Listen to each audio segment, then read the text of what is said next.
Знайшов у себе біля будинку болотну українську черепаху. Мабуть, собаки десь принесли, зараз будемо її випускати до ставка.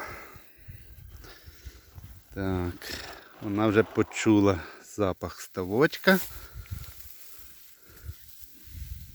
Ну, давай, іди в свою природнє середовище. І більше не вилазь і собачкам не попадайся.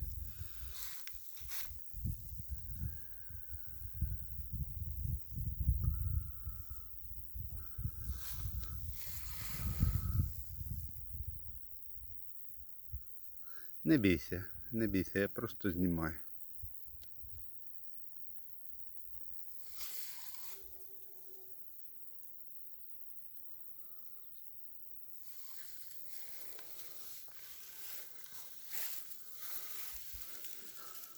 Може не твій ставочок, бо в нас тут багато їх у сигналі.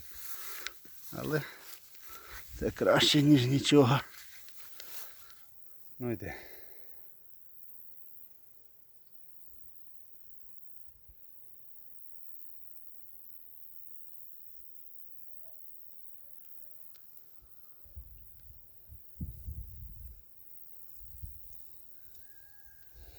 Ну, зараз піде до водички.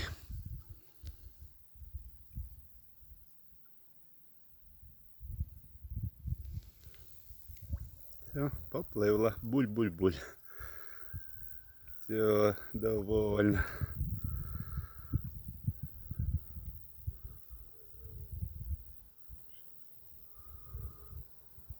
Ну все, будь здорова.